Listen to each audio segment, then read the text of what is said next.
experience. I got kicked off twice.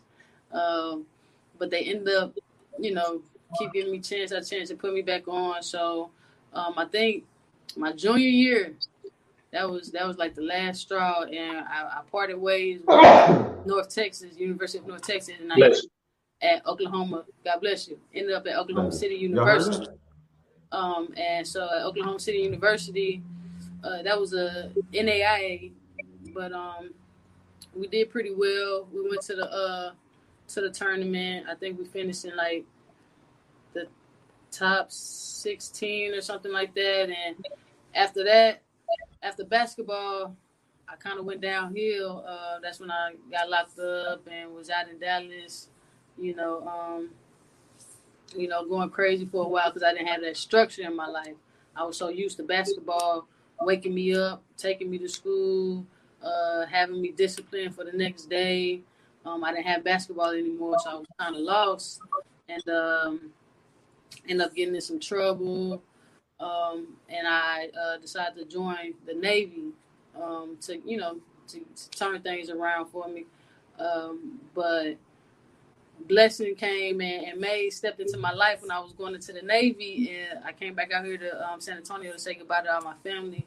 And I met Mays at the Boys and Girls Club, and he told me just to hold off. He was like, hold off on the Navy for me. I think I got something better for you. And I was like, you want me to hold off on the Navy, a career for something idea you got in mind? I was like, yeah, I'll think about it.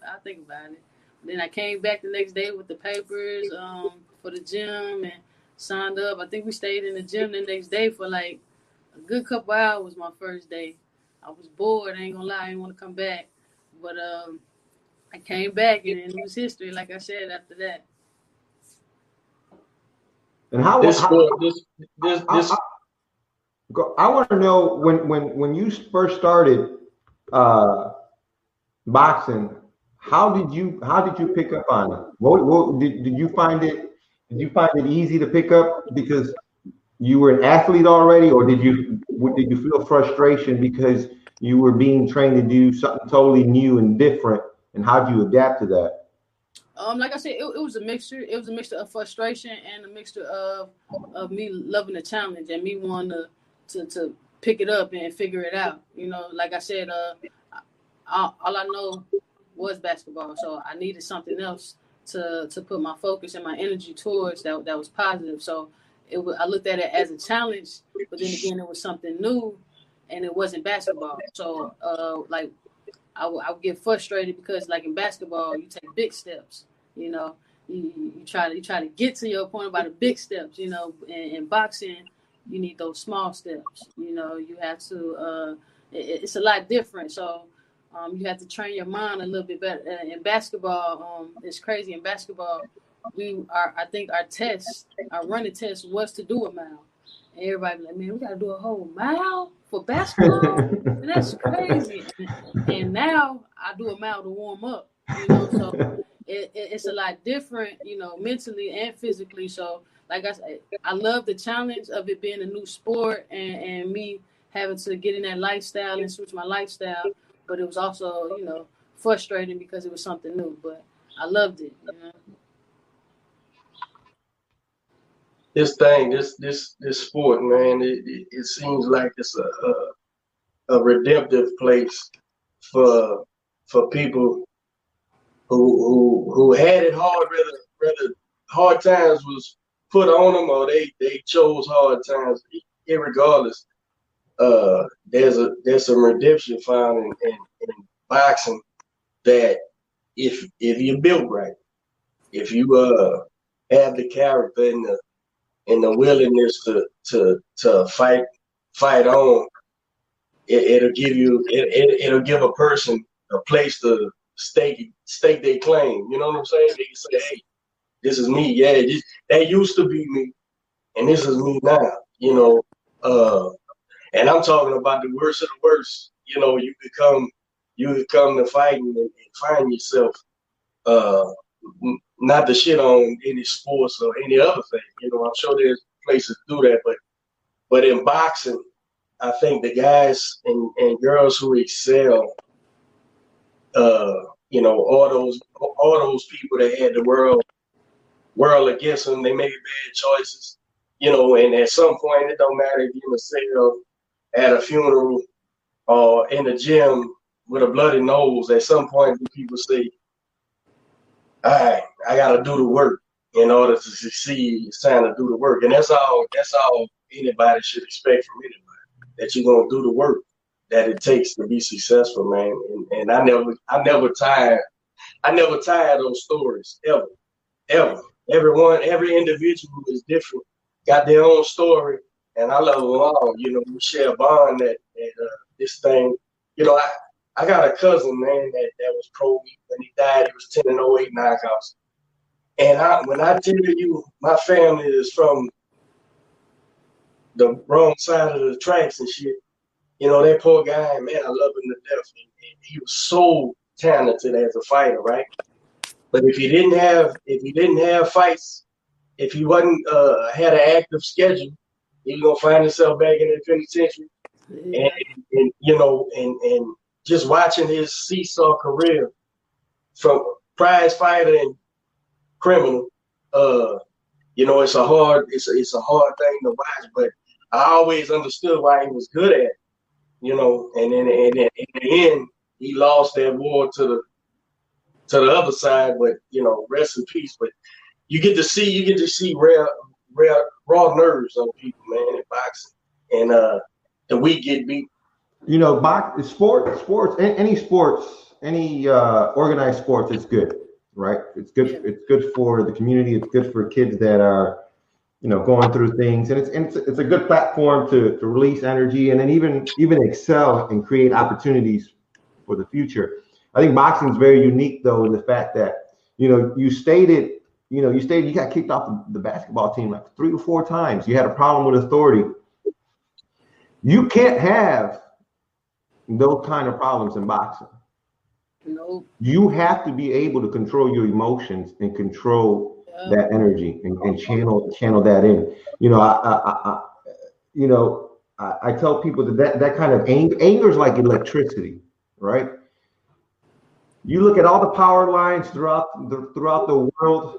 They empower us. They give us light. They give us electricity. They give us power. It gives us the resources to accomplish what we need to do.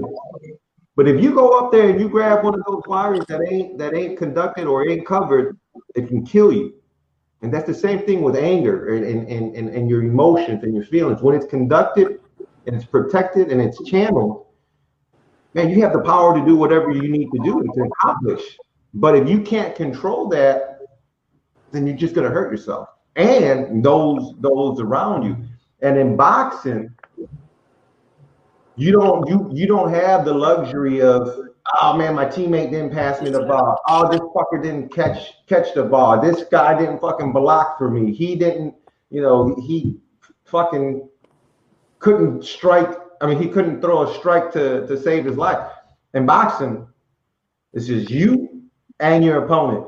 And half the time, if you can master yourself, well, then there's nothing that your opponent can do to you. Yep.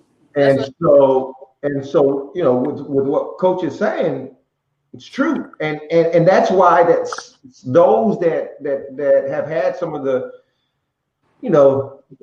tougher paths in life seem to excel, because if you can master yourself, like all the other shit, whether it's the streets, whether it's the penitentiary, whether it's, bad attitudes, those couldn't do nothing to us. But if we can master ourselves and our emotions and channel our energy into boxing, well then shit, good things are going to happen.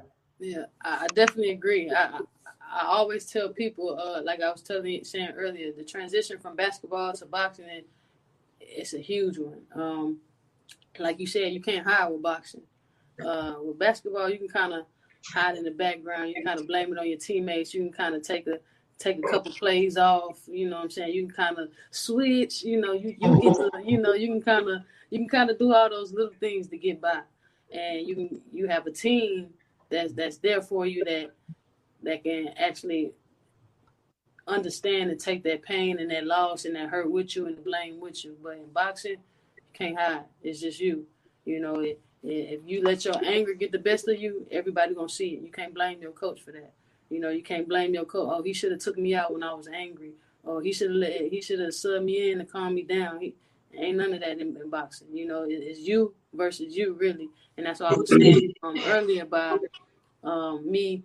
It's not that I forgot all the accolades, but I don't want to get lost in the accolades because it's not so much about that. It's about me. It's about my progress. It's about my work ethic and how I done got better. You know, so yeah, boxing, you can't hide. You can't hide in this sport. So how have you changed? How have you changed personally in the last 4 to 5 years? Right, because you were about to take off to the Navy. Yeah. And live a completely different life. How's your mindset changed?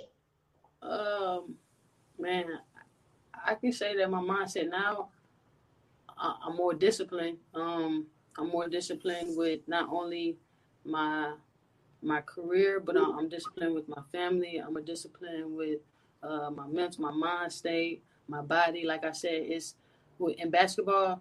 You couldn't get me to. I couldn't touch my toes in basketball. Like when we stretched and I sat down, man, I was trying to reach for my toes. You know. Now in boxing, I wake up. Like this morning, I woke up and I stretched. Then I went to go run. Now it's a part of my daily routine stretching. You know, now I can easily touch my toes. You know, and I'm progressing with that. But I'm just more involved with myself. You know, I think I came into myself with boxing because, like I said, all I have is me in that ring. You know, Maze is there and he always gonna be there for me, but he can't fight for me. He can't bite down and put that dog in for me. It's only me, you know. So I think I gained confidence in myself. I gained confidence in my mind state, like everything with boxing. It's something that I actually wish that I had in basketball because I probably would have been more of a dog, you know, in the sport of basketball if I had this mindset. But yeah, my mindset is definitely. I know Coach Mays just off of Facebook. I see we're friends on Facebook. I don't have. Coach Derek is the one that has the relationship with him. But from what I see from him, he seems very laid back. Like he don't seem like he just seems like he's a little more laid back. How has your relationship with Coach Mays been? And has there been those moments or does he know how to coach you?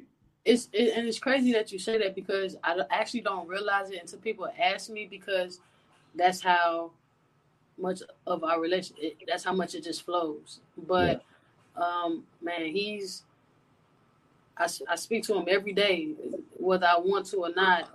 Like he's a part of my life now. Like if I something wrong with my car or I need something, he gonna get a text from me, you know. And it's like now he's my family. He's not only my coach. And like I said, the day that I walked in the gym, now you got to remember, like I said, I didn't really have that authoritative figure growing up, you know. I got away with a lot. So when I went to UNT, it was the same. My coaches really didn't have that confidence in me. Like I said, they kicked me out 4 times in 3 years, you know. So I really didn't have that person to be like, all right, I believe in you. Let's go, you know.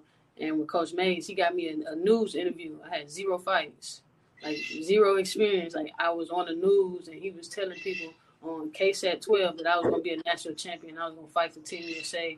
And I'm looking at him like, man, what is you doing? Like now I'm actually have to live up to this. Like, what is you doing? And I'm just like, bro, he's just talking. Man, like, so, and it's crazy to look back on that because a man that I just met a couple months ago and I had 0 fights and he been in the game for a while, he actually believed in me to step on camera in front of hundreds of people and say that, and it actually came true. Everything he said came true. I became a national champion. I was on Team USA, and more.